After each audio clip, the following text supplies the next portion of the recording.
Good afternoon, everybody, and a warm welcome to the debate. It's great to see you all. The debate today is hosted by Akademikerne, the Danish Confederation of Professionals, and the theme of the debate is there a need for EU regulation on psychosocial working environment? And basically what you need to know is that this is about mental health at the workplace. It means preventing stress, it means preventing burnouts. Basically, if you can put it like this, today, if you get hit by a truck, there is a coherent EU rule to sort of prevent that from happening. But in the case of the psychosocial aspects, there just isn't. There isn't any specific regulation that goes in and tries to prevent this. So that's what we're going to be discussing today. And I think chances are that you know someone who has felt stressed, that you know someone. It's maybe from your family, maybe from one of your colleagues, maybe even someone who's experienced a burnout. It could be anybody. I know people personally, and we're going to be discussing also what does it actually mean. Here in front of you, you see 4 people who, from different backgrounds by the way, who want to tackle this issue by imposing stricter rules on employers, or rather they want the EU to do it for them. So what is it that these people want, and how is that going to prevent you or me from experiencing stress or having a burnout? Why does the EU have to get involved with this in the first place? And what is it that these people are doing while they're waiting for the EU? That's what I would like to find out today. We have a whole hour, and at some point you will be very welcome to ask your questions as well. First, we're going to give each panelist a chance to sort of talk for 5 minutes each and present their points, and then we're going to open up for a wider debate. My name is Mads Anneberg. I'm the Europe correspondent for Radio 4 here in Denmark. And in the panel, we have Nina Hedegaard Nielsen on your left, and Lisbeth Lintz, both from Akademikerne, the Danish Confederation of Professional Associations. And here we have Nilla Gles. Am I pronouncing that right? Bonjour et bienvenue, Mariager. You know, after the Tour de France, there's been a lot of French people in Denmark. So, mostly in Copenhagen, now you are here in Mariager as well. And last but not least, of course, Marianne Vind, member of the European Parliament for the Social Democrats. Give them a hand.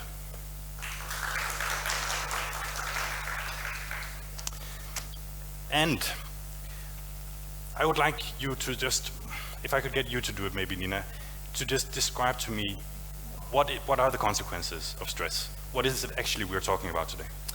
Yeah, thank you. Maybe I should say first that I'm employed as an advisor on occupational health and safety at Akademikerne, and I've done a lot of work for the Danish trade unions for the last 5 years in the EU, and also with the European Commission, with the employers, with the member states. So that's my background for this work. So basically, first of all, if we look at the problem is, well, we have some numbers from the EU Commission, and we know that these numbers are a little bit old, but these are the numbers that the EU Commission uses. So we also use the same numbers. So the EU Commission says stress represents about half of all lost working days in the EU. So half of all lost working days, sickness leave, is caused by stress. And they also say that 80% of all managers in the EU member states are worried about work-related stress. So that's 80% of the managers. So that's just 2 numbers saying that this is a huge problem. And then, I don't know, should I just continue, or do you want to ask some questions? Or If you could just put a few sentences on what is it that people experience when they experience stress, which is the consequence of what we're talking. And then I'm gonna. Okay, what are the consequences? Well, obviously the consequences. First thing is that you experience stress, and work-related stress is about, for example, the high workload. It can be emotional demands. For example, if you work with patients, if you work with clients, and they're having emotional problems, or it's difficult work and you make a mistake, and you can get real stress from that. Also, you can get burnout. There are also unclear demands. Of course, there's bullying, there's harassment, that's also part of it. Violence at work is also something that can cause stress.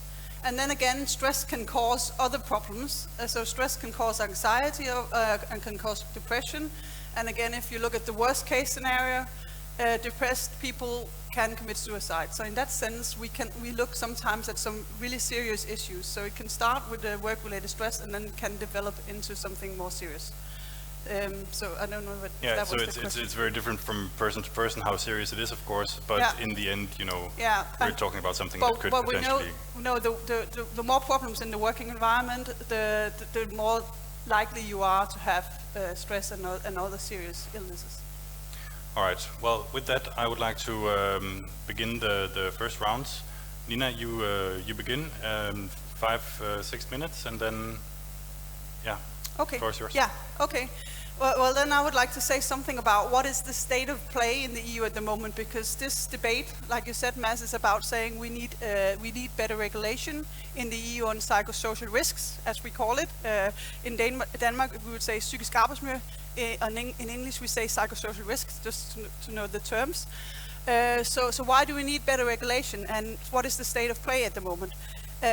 And the state of play is that we have in the EU, we have quite good regulation on occupational health and safety, and we had that since 1989, where we got the so-called Framework Directive, and here that basically says it's the employer's responsibility that it's safe and it's healthy to work, and this also covers psychosocial risks. But the thing is, it's not mentioned. It just covers, but it's not mentioned, not with a single word. But it is covered by this Framework Directive, saying that it's the employer's responsibility, and the employer has to perform risk assessment, and the employer has to follow that up with taking measures. In Danish, we call risk assessment APV, arbejdspladsvurdering. So you know what I mean. So that comes from the European legislation. There's also the rules about following the prevention principles, and that means that you have to start with tackling the cause. So you have to remove or eliminate the problem first. For example, if you have a huge workload, if you can remove that workload, that's the best thing to do. If you can't do that, you'll have to manage it in some way, and you have to manage it on a collective basis. So you have to do something for everybody. And the last thing you could do is do something for the individual. So, for example, sending people to mindfulness, that is the last thing you should do, basically.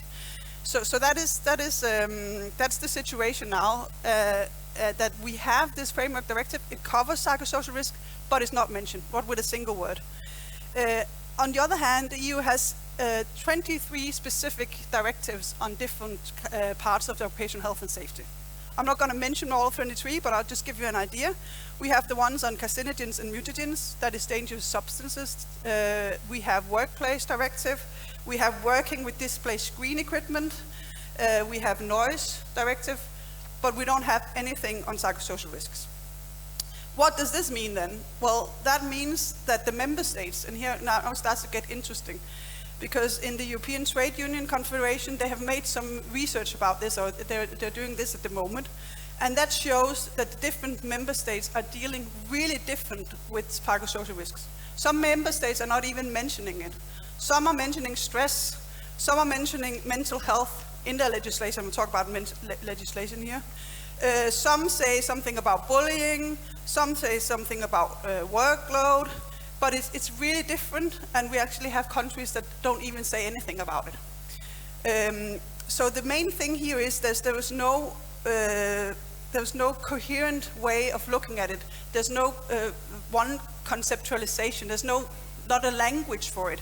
So when we say psychosocial risk in Denmark, it's different from when you say psychosocial risk in Belgium, how you understand this.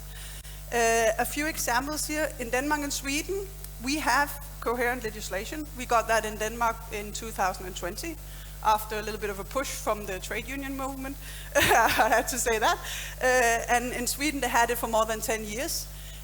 The Danish and Sweden legislation focuses on the risk factors. It focuses on workload, it focuses on violence, harassment, like I said before. So here we're looking at the risk factors in the working environment. Another example is Belgium. They do a little bit the same. They focus a little bit on the risk factors, but they focus a lot about what the individual will do if something happens, where the individual will go. So again, that's a very different way of looking at it. So that's just some example, but the picture here is it's not coherent and it's not the same way of looking at it. So the last thing I would just to say about this is, so we don't have the same minimal protection across the EU, which is actually quite important. That's the whole level playing field, I would call it, on the whole occupational health and safety legislation in the EU, is that everybody has to live up to the same minimal standards, and we don't have that on psychosocial risks. So,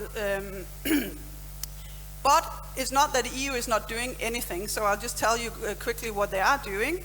There is the EU's Agency for Occupational Health and Safety.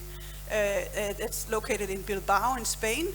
They have made awareness campaigns on stress prevention. They've made guidelines, research, dissemination of knowledge. They've made that for the last at least 2 decades.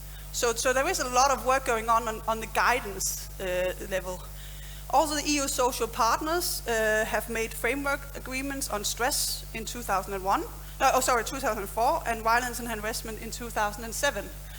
And in Denmark, we know that from the public sector, Trivselsaftalen, that is the Danish implementation of these agreements in the public sector. In the private sector, we haven't done anything specific about them.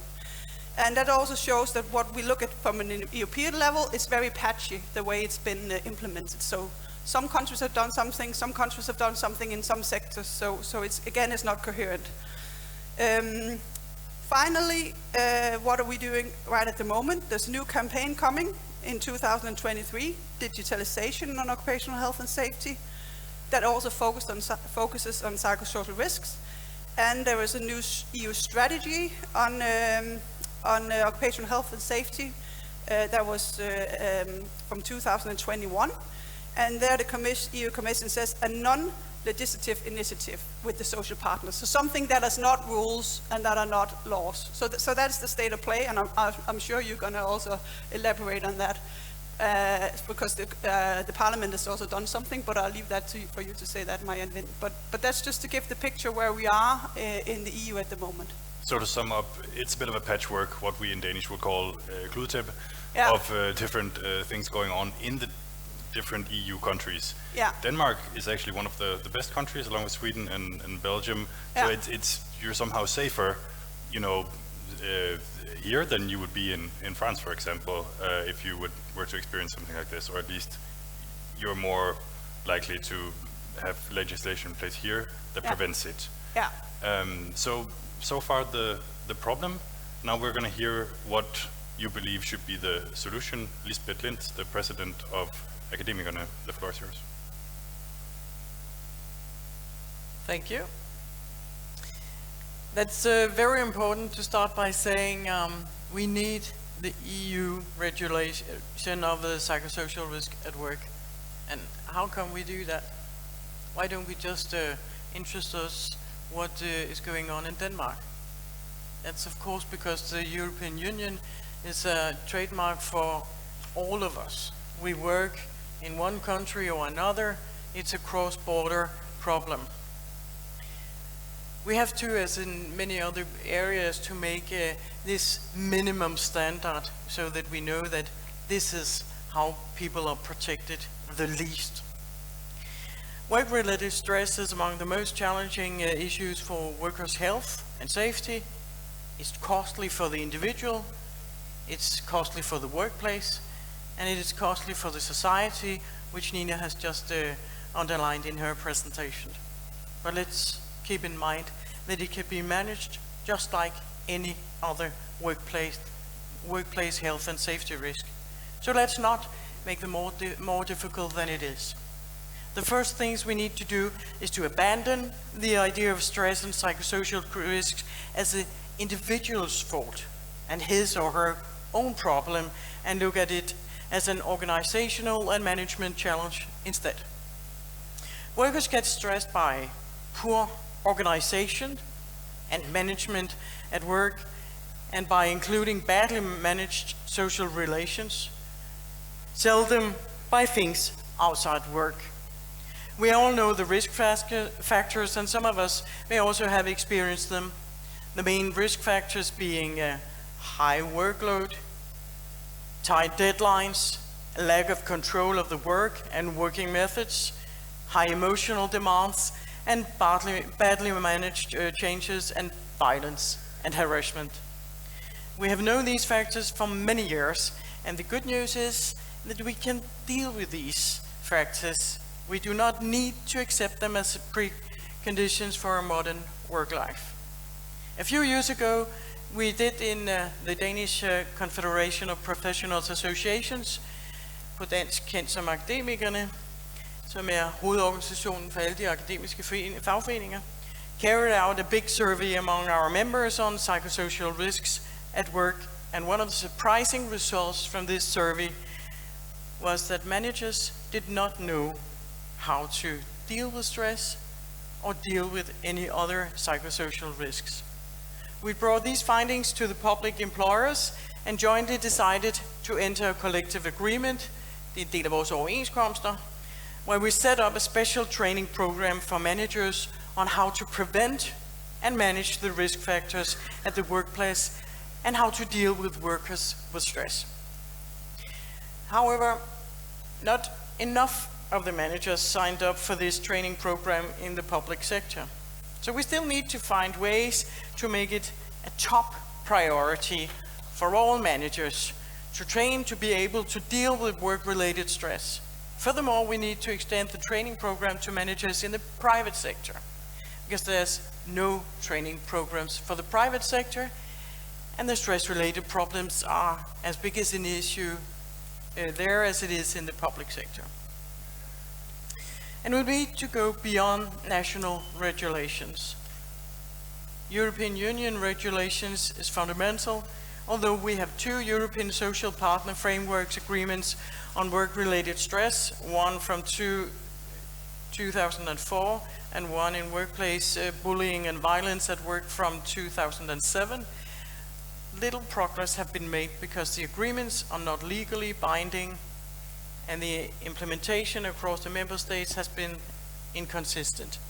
Just as Nina said, this patchwork, or in Danish kludetæppe, is one of the biggest problems. However, the agreements show that a common understanding exists at the EU level, so I hope the time has come now where we are ready to develop a specific legally binding framework to prevent psychosocial risk at work effectively.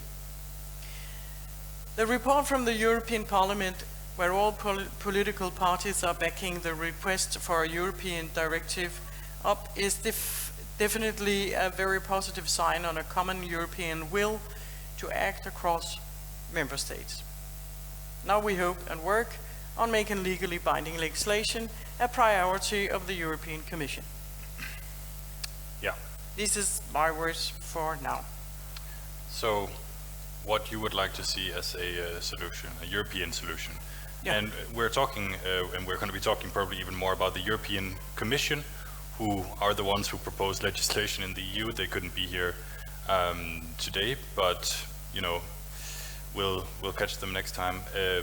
We have you, Neda Gliz. You are the president of Eurocadres, which is the, you could say, the Council of European Professionals and Managers. It's an umbrella association for unions out in the member states.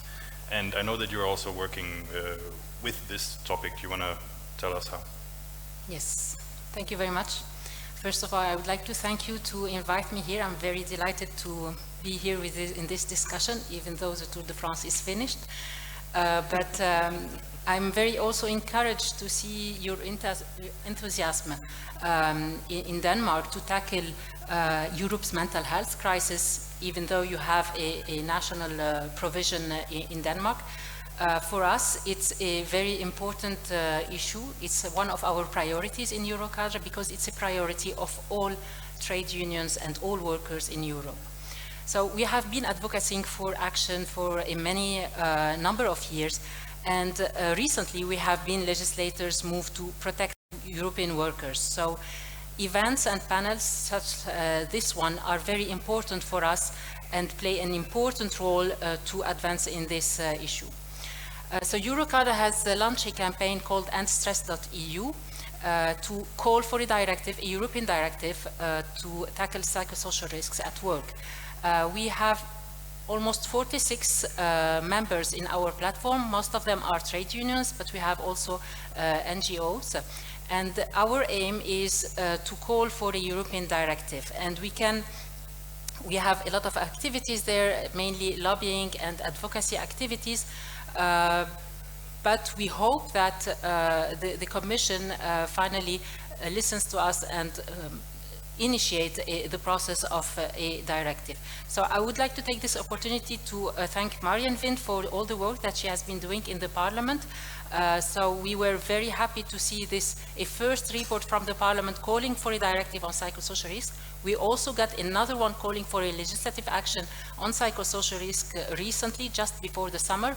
So this is a good start for us, and now our work is to go to the Commission. Unfortunately, they're not here today, but to put this as a priority in their agenda. So just a few words. So Eurocadre is a trade union representing European trade unions for professionals and managers. And we can see that managers are very much affected in these risks. I would say traditionally, more than any other worker, but nowadays after the COVID crisis, we have seen that it's more expanded to all workers, I would say. So it's a all workers issue, not only professionals and managers. But Eurocadre has been dealing with psychosocial risks since many years now, much before the pandemic.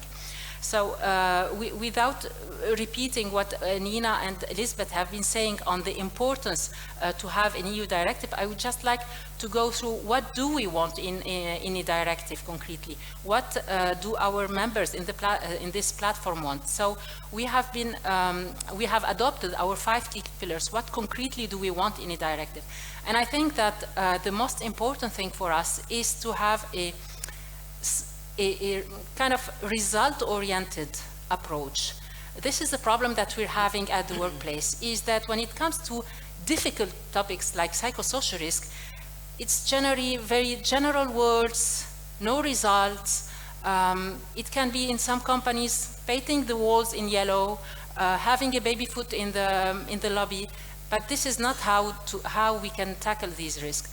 And this is the important thing. It's very trendy today to hear about sustainable workplaces. So what is sustainable workplaces? It's not only the reduction of CO2, it's not only being environmental friendly, it's a balance between economic, environment, and social targets. And we should have social targets. So the importance for us is to be able to measure, because sustainability is not an intuition, it's a science. So we have to prove it.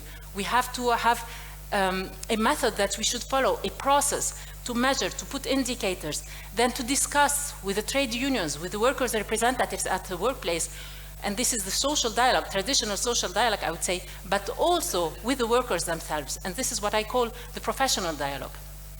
So it's not like a European directive should be able to put a basis to engage this dialogue at the workplace, because the psychosocial risks are mainly a workplace issue, and each worker should be able to talk about his or her working conditions.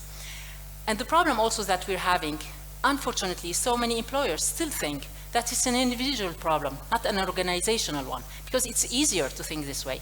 It's not easy to work on the organization. And this is what also we want in a directive, is to emphasize the fact that it's a collective approach. It's an organizational problem. It's not an individual one. My private life is my private life, but at the workplace, I need to have a work organization that allows me to do my job and keep my health. So this is one important thing we would like to have in this directive. One also important thing is to clarify the obligation of the employers to assess and mitigate psychosocial risk factors. And this is the thing. This is how we create a method, a process, and we review it, and we measure, and then we discuss with the workers and the workers' representatives, and we measure again, and we see if our actions are fruitful or not, and then we change it if they're not. And this is how we should deal with this issue. And this is why legislation is not the easiest thing to do, but it's time to do it, I think. And also an important thing, and Lisbeth talked about it, and this is something that not only the Danish managers tell us, but also all the European ones, is that even if they're they want to tackle the problem, they don't know how to do it. Yeah, it's not the easiest thing to do. So training is important, training for all workers, but especially for managerial staff. They have to be trained because it's not, as I said, it's not an intuition. There are tools, methods to deal with, and this is how we should tackle so seriously with it. And finally, there's also one thing. We don't talk a lot about it, but it's the fact that still today many employees get some repercussion from their employers when they reveal problems in the work organization. And this, we should guarantee that there's no repercussion for employees who raises concerns regarding psychosocial risk in the work organization. And this means that we need a directive that sets these bases, but this is not enough, of course, because if we want a directive to give us some results, it's the way we implement it in the member state, of course, but also and especially at the workplace. And this is how the workers' representatives, but also the employers, should be very active. I will stop here, maybe. All right, Liz. So one of your requirements for employers would be, for example, that they put their managers on a course so that they will know how to tackle psychosocial risks. Maybe some of you know a boss who would need such a course. Now we're going to go to our last and final panelist, Marianne Vind, the hero of the trade unions, member of the European Parliament for the Danish Social Democrats. The floor is yours. Tell us what you've been doing on this topic. Thank you. Thank you so much, and thank you for hosting this event.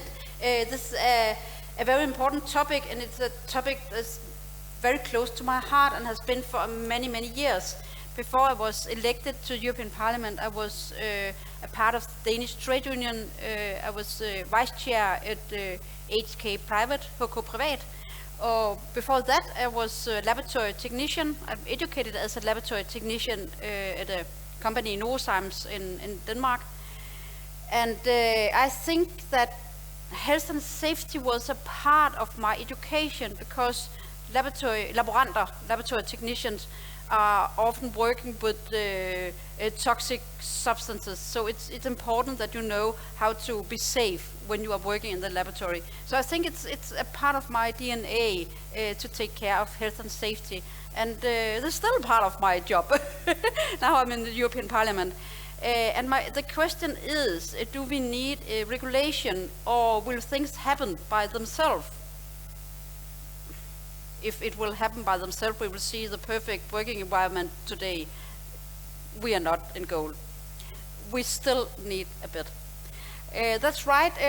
Last winter, a year ago, I wrote and negotiated a huge file on my point of view for the next 7 years of strategy for better health and safety in Europe. And I'm still waiting for the Commission to look at it and find something to make proposals of, because we need more legislation on health and safety in Europe, and we indeed need more legislation on psychosocial risk. We are ahead in Denmark, and I'm very proud of it, and I was very inspired by the work from the Danish trade union and employers and the government 1.5 years ago, I think. Yes, Nina. Because it's the first thing in the world on this. So of course I was inspired when I wrote my proposal. I think you all said a lot of things about it, and I support all of it. I have a little thing about education of managers, because it's very, very important, and it's been a goal for me for many years. I could see one of the biggest tools to get the best psychosocial environment in the workplace is that we have educated managers all over. But the employers' organization in Denmark said to me, Marianne, this is our business, keep your hands away. But now I am positive and optimistic.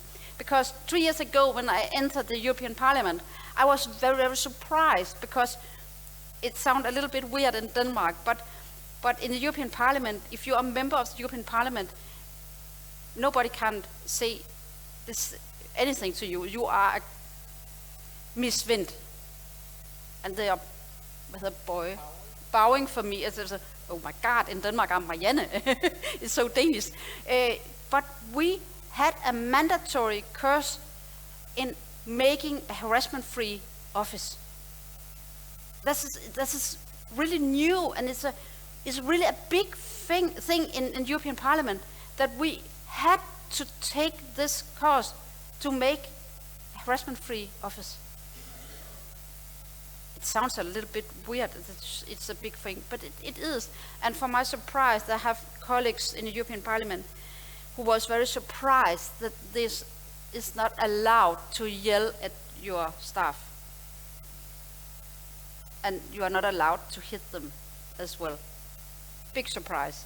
So I think education is really, really the way of have the best psychosocial environment in an office or any kind of workplace. And in the same time, I know a lot of managers who have personal problems with the job, because you are in between. So it's a very difficult job to have.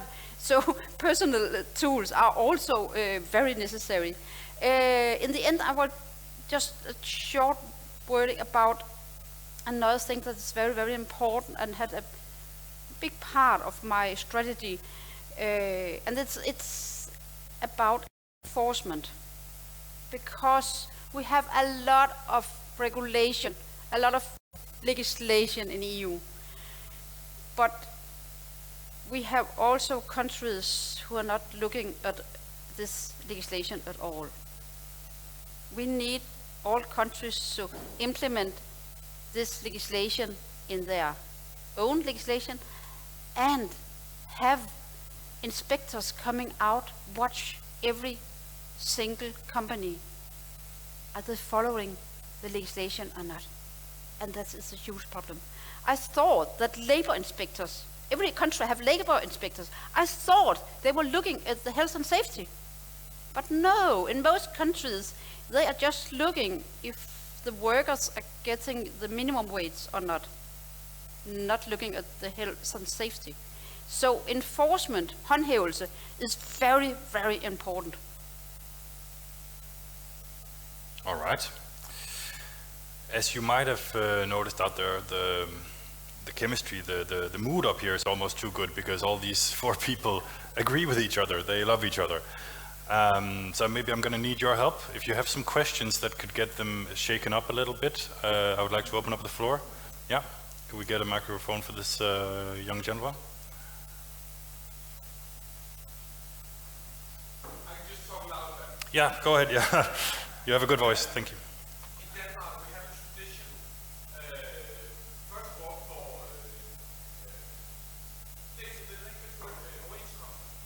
Yeah, collective agreements. collective agreements, yeah, between workers and employees, which guide most of the working environment. And we also have a tradition of tripartite agreements between the government and the employees and the employers. And you are talking, all 4 of you are talking about the first thing you want to do is making legislation. One directive from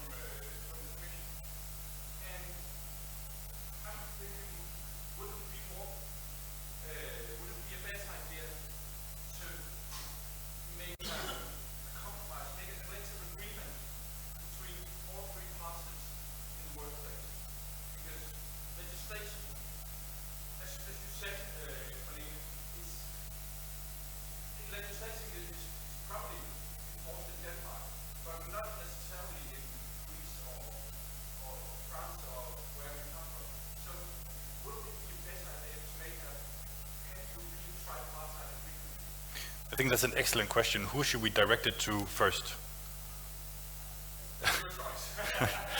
Okay, then maybe I would like to start with you, Marianne, because I know that you've also, your party has been fiercely opposed to the EU meddling and wanting to legislate on the Danish labor market in several other instances, and now all of a sudden you want to legislate. So tell us, why is this a good idea? Why not, just do as the man says and make agreement between the employers and the employees? Really a good question. In fact, most of the Danish legislation on health and safety matter are coming from EU directives. It's really a small deal. Psychosocial risks, the last one, is the only thing made in Denmark by Danish by themselves. All other stuff on this topic is from EU. So we have a huge, many years of tradition on legislation in EU and in Denmark on this. And I'm also against EU making EU minimum wage and a lot of other things. So I understand why you say, why is Marianne keen on this and not on some other topics? That's because we also need fair competition. We need a level playing field between companies in Europe. Yes, but wage is also, a salary is also competition. Yeah, but salary are connected to quality, productivity, and so on. But when we're talking about health and safety, working environment, I don't want to have competition companies all over Europe against each other on bad working conditions. Because this is also a human right for me, that you have the best health and safety at the workplace. And if we have countries in Europe where companies could move to and they don't have any kind of legislation on health and safety, it's not a good idea. So that's why I think we need EU legislation on this. And there are also another thing, we're not talking much about it in Denmark, social dialogue. EU are using a lot of money on social dialogue. We have the European Employers Organization and European Employees Organization. I was a part of it when I was in HK. And the partners in Europe are talking to each other about how we can have better health and safety at the workplace, and also what kind of education could be necessary in the future, all the a little bit more soft things in a workplace. But it is very difficult to get any solutions in this area. Maybe Nina have some good stories. I was at the industry area, social dialogue in the industry, and the employers said no to everything. So it will not happen by itself. So just briefly, if we go back to the question being, why don't you just leave it up to the employers and the employees to negotiate? Why don't you think they can sort it out? At the European level, it's not possible. The employers' organization said no to everything. So the employers are not willing to do anything on this? Because they think it costs them a lot of money. They don't see health and safety as an investment, and I don't know why. But they say it's as a cost for the company. They don't want to have more cost, and I see it as an investment. I think we should bring the union on here, Lisbeth. Yeah, thank you. That's the reason why we call it the Danish model.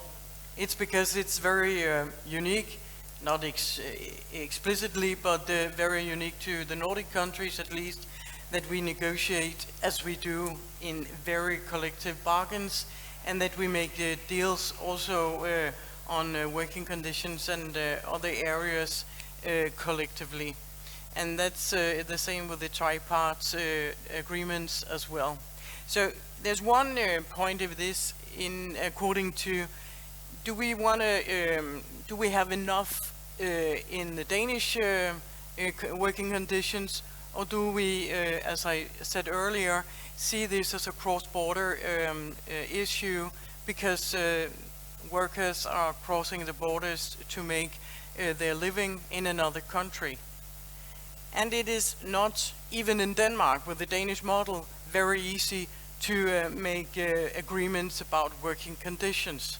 Actually, it's very seldom that you see very good negotiable results with the working conditions. But the Danish model is not only negotiations. The Danish model is also legislation. And the most rules we have about working conditions in Denmark is actually legislation. So it is this mix of those different ways of doing it, and I think it's very important that we keep that in mind, that we have both in the Danish model. We tried, actually we succeeded, because we have succeeded in the public collective bargains, that we have now a collective agreement about that all leaders, managers in the public sector are offered training in this very important issue. But as I said earlier, we don't reach out to everyone. So if we want it even better in Denmark, what can the next step be? Except for the big obvious that we have to include the private sector as well, because there are no agreements in the private sector. And that even makes the problem bigger, because we also have a big area with no collective bargains. And how do we actually secure the part of the working force that works in that areas? So we have to look at this at a higher level, saying we want to be responsibility, and we want to be responsible citizens. We want to be a responsible trade union to go further and use the system that makes, if we are honest, most of the legislation that is actually implemented in Denmark. It is it becomes or at first it is in EU legislation. So what we do is actually to say we want this to be for everyone, and we want it to be effective. We know what we want to be concrete about it, and we strongly, of course, support both sustainable workplaces for everyone, and of course competition that is equal no matter which part of Europe you have your business. So the topic today is workplace hazards, not the classic ones, the physical ones that we're used to thinking of from factories and whatnot, but the mental ones, the psychosocial ones that lead to stress and maybe even burnouts in the end. The question was, why don't you leave it up to the parties of the labor market, the employers and the employees, to figure this out? And what we hear from Marianne Vind and Lisbeth Lins is, well, the employers don't want to play ball, so therefore we have to have the EU Commission come and rescue us on this. And Lilla Gles, you work for this pan-European sort of union umbrella. You are in Brussels, of course, and probably right across the road you have the employers. Why don't you go over there and talk to them and sort this out? I do. They don't listen. Now, as Marianne said, it's a very hot topic when it comes to our employers, so it's very difficult to discuss this, especially like now. First, I'll give you an example. In September, we will start negotiating a directive, which is different from negotiating an agreement. We will be negotiating a directive on telework and the right to disconnect, which is different from the psychosocial risk. But we can see a little bit some improvement with the employer's position, because first of all, they, in the beginning, they didn't want at all to discuss this. But the problem is, what we're having is that psychosocial risks, tackling psychosocial risks is much more difficult. Because what we want in this, we want to do some prevention. And this is where the employers do not want to go, because we're questioning their work organization. And they don't want this. And sometimes, most of the times, I would say, they don't know how to do it. because they have been living in a kind of model like this, and they were repeating this model every year. But one day it has to change. So one answer for you is that, yes, the employers do not want to negotiate what we want to negotiate, which is the prevention of psychosocial risk. But an important element also, I would add, is that at the EU level, if you have a directive or if you have an agreement, it doesn't have the same impact in the member states.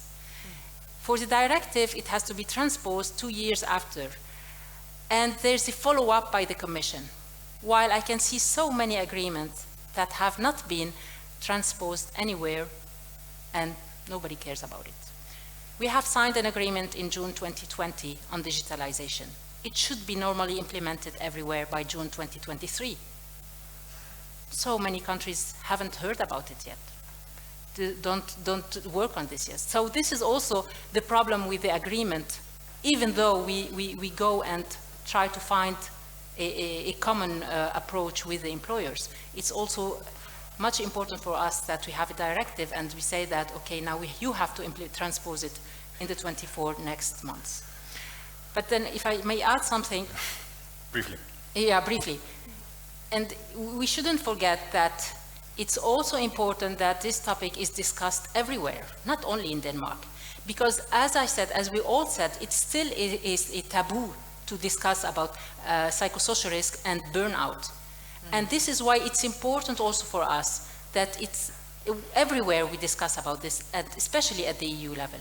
Because it shouldn't be normal that I have a burnout and I go on illness and then I come back to work and I shouldn't talk about this. And this is the normality today. So this is why we should discuss about this at all levels and especially at the EU level. I'll stop here, sorry. All right, thank you. I would like to ask if you have any more questions. Yeah? Do you want to? Yeah, let's get the microphone. It's a comment about the education of the managers and leaders, because I think I read a book about this, how to be a good person. I don't know if you heard about it, but could it be that this is the way to make education so that they have another ideal, these managers, because what is education? I think it's Platon. He says that being a good person means that you have to be educated, but it's not enough. You have to have another ideal to ground it all about. Yes. Well, what do you mean by how to be a good person? I don't mean anything about it, but it's if it should be in the education, because what do they need to be educated in to be a good leader? That's my. That was one of the questions. I think it was. But that's a good question, because I think you all want to send managers away for educational training. What do you actually want to teach them? Who wants to? Of course, I would. There's a lot of. You have to get to a point where you have the acceptance of this being important. It's not about being a good person or not. It's about making leadership, management, whatever you call it, a trait like any other. It's something that you can learn. Some are better than others, but it's something that you can learn. You have to train being a leader. And what you have to start with is actually to think about leadership as something completely else than just controlling the things you're doing, are getting out the way you want them. That's what in Danish we call it styring, frem for det vi gerne vil have, nemlig ledelse. But at that point you have to go to this acceptance point. We need education, we need training to get to this. And what the training is about is actually about how do you motivate your employers to be the best of themselves at work. If you want your employers to be the best of themselves at work, you cannot just give them a massive workload and no influence on how to manage it. But some leaders, also in Denmark, doesn't know that. They say, oh, I don't get stress if I'm working hard. Why do others? It's their problem. They have the fault. They are the ones that are feeble. We call them not able to tackle the problems to coherent. But we have in Denmark, for instance, nedsat Robusthedskommissionen, which says exactly the same signal. Someone is not able to make the work right. The individual, instead of saying, what is it that makes this working place a problem for 90% of the ones that works here? It must be the working place, the working conditions. How do we solve that? And the training alone in that simple point would be a giant step even in Danish workplaces. To think in that way, saying, okay, we have here not one, but several with this kind of problems. How can we solve it so that they will be back at work again? But also, how can we prevent that this happens again? Partly for those people that has already been on sick leave, but also for the rest. Because it's only a matter of level. Everyone can get stressed. So that's the very important part of the training, that is to get to the acceptance point and to say, okay, how do I do, instead of saying, it's not my responsibility. Did you get an answer to your question? Yeah. Who wants to be the lucky person to ask the last question of today?